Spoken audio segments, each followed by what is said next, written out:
Sir అంటే మొన్న Lavanya Raj Kumar case కావచ్చు, అప్పట్లో శ్రీరెడ్డి కావచ్చు, ఎప్పుడు మన మీరు పెద్దలు ఎవరు అంతగా స్పందించలేదు. ఈ కేసులో మాత్రం చాలా ఆగమేఘాల మీద చాలా తీవ్రంగా స్పందిస్తుంది కమిటీ గానీ, మీరు ప్రెస్ మీట్ మీరే వచ్చి పెట్టడం గానీ, అంటే అని మీరు అనుకుంటున్నారు సార్. శ్రీరెడ్డి అప్పుడే అసలు స్టార్ట్ అయింది. శ్రీరెడ్డి అప్పుడు చేశాం కదా, అందరం మాట్లాడాము, అందరం చేసాం. ఇప్పుడేం ఆగమాగాలి మీరు చెప్పే రెండో కేసు ఏమో అసలు మాకు సంబంధం లేదు. అది వాళ్ళు ఏదో పోలీస్ స్టేషన్లో వాళ్ళు ఏదో వస్తున్నారు, వాళ్ళు వస్తున్నారు. ఓకే. మనకి ఇండస్ట్రీకి సంబంధం లేదు. ఫ్యామిలీ మొగుడు పిల్లల సమస్య అది. మొగుడు పిల్లల అతను సమస్య హీరో అయితే మనకేంటి సంబంధం? అతను ఆమె కూడా ఆర్టిస్టే కదా సార్, అంటే ఆర్టిస్టో తెలియదు నాకు. ఆమె కూడా ఆర్టిస్ట్ సార్. ఏదైనా ఆర్టిస్ట్ అయినా కానీ వాళ్ళిద్దరూ ఏదైనా మొగుడు పిల్లల సమస్య కదా అది. ఓకే. ఆ సమస్య మనకి డొమెస్టిక్ చూసుకుంటారు. డొమెస్టిక్ వైలెన్స్ కింద కాదు, ఓకే. మనకు సంబంధం లేదు. ఇది ఇండస్ట్రీలో వర్క్ ప్లేస్లో జరిగే సమస్యలు ఏదైనా ఉంటే మనం చూస్తాం. వర్క్ ప్లేస్లో షూటింగ్లో కానీ, రిహార్సల్స్లో కానీ, ఆఫీసుల్లో కానీ అటువంటికే వారికే మనం పరిమితం అవుతున్నాం. ఓకే. సో అంటే ఇప్పుడు ఇది వాళ్ళ ఇంటి సమస్య కాబట్టి కానీ మీరు కానీ ఎవరింటి సమస్యను మేము పట్టించుకోవాలి. ఇంటి సమస్యలు పట్టించుకోవాలి. ప్రతి ఇంట్లోనూ సమస్యలు ఉంటాయి. ఈ మొత్తం షూటింగ్ లాపుకొని సమస్యలే పరిష్కరించాలి. అందరిలోనూ సమస్య. మాకు మార్నింగ్ షూటింగ్కే వస్తే 4ంటికి 5ంటికి బయలుదేరుతారు సార్. ఎవరైనా మగవాళ్ళు ఆడవాళ్ళు కూడా. రాత్రి 12, 1 గంటకి వెళ్తారు. 3-4 అవర్స్ ఉంటారు. భార్య మీద భర్త, భర్త మీద భార్య రోజు కొట్టుకుంటూనే ఉంటారు. ఈ పరిస్థితుల్లో ఎక్కడ కలుస్తారు? సో వీళ్ళు పడే బాధలు కానీ, వీళ్ళు పడే డొమెస్టిక్ కష్టాలు కానీ 100 ఉంటాయి.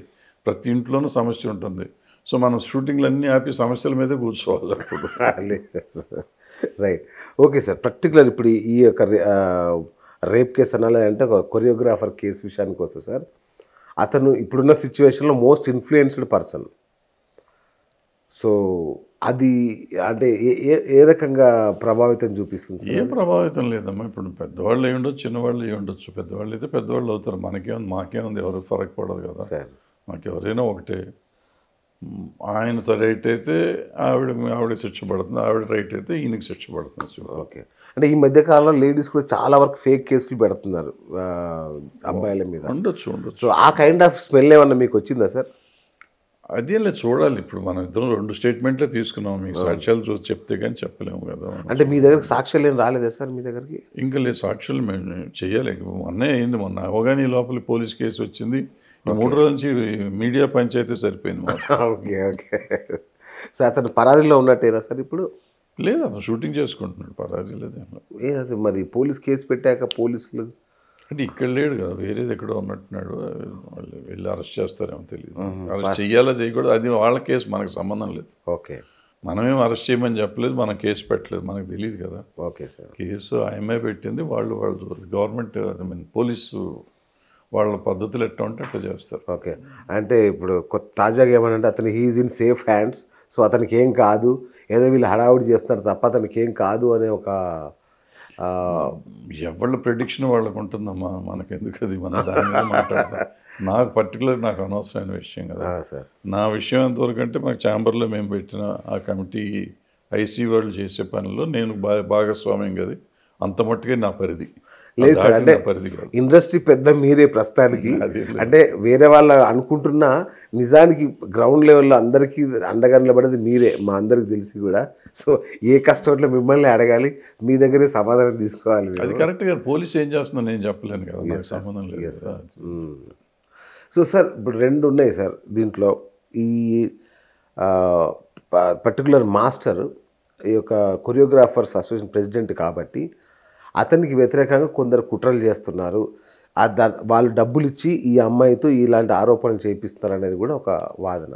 నేను అనుకోనది అంత ఉండొచ్చు కూడా, బట్ అంత కాదు. ఎందుకంటే కార్డు లేని వాళ్ళు వచ్చి చేస్తున్నారు, దాన్ని ఈయన తీవ్రంగా వ్యతిరేకించడం వల్లనే కొందరు ఈయనతో గొడవపడి ఆ మధ్య ఒక 6 months అరెస్ట్ కూడా చేయించారంట తనని.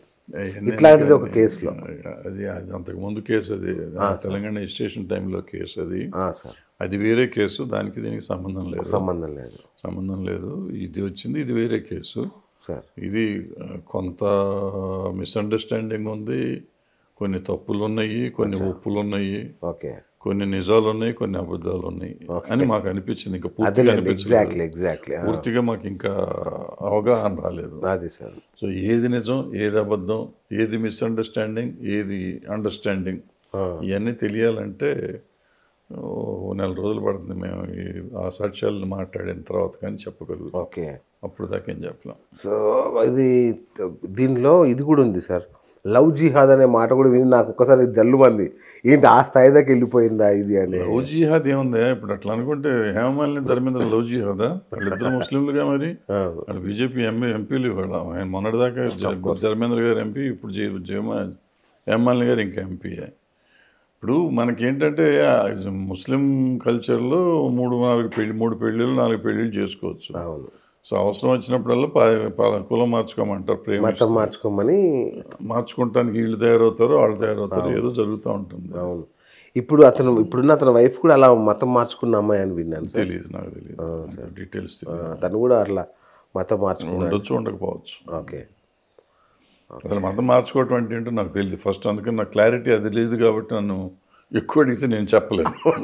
అంటే మతం మార్చుకోవటం, పేరు మార్చుకుంటే మతం మారుతుంది, అది నాకు తెలియదు. ఇప్పుడు నేను హిందూగా పుట్టాను, రేపు ముస్లిం అవ్వాలంటే నేను ఏం చేయాలి? పేరు మార్చుకుంటే ముస్లిం అయిపోతాను. నా పేరు అహ్మదో సుల్తానో పెట్టుకుంటే ఉత్తరకొండ అయిపోతాను. ఎట్లా అవుతారు సార్? మరి ఎట్లా ఎక్కడికి వెళ్ళాలి? దాంట్లో ఎక్కడికి వెళ్ళి పూజ మారుస్తాం. ఇప్పుడు ఈ వెంకటేశ్వర స్వామి చేసేవాళ్ళని తీసుకెళ్ళి అల్లా అని ఒక మసీదుకి వెళ్తే అవి మారిపోతుందా? లేదు సార్. సో బేసిక్గా మనం పుట్టి పెరిగినాక, మనిషిగా పుట్టినాక ఏ పార్టీ,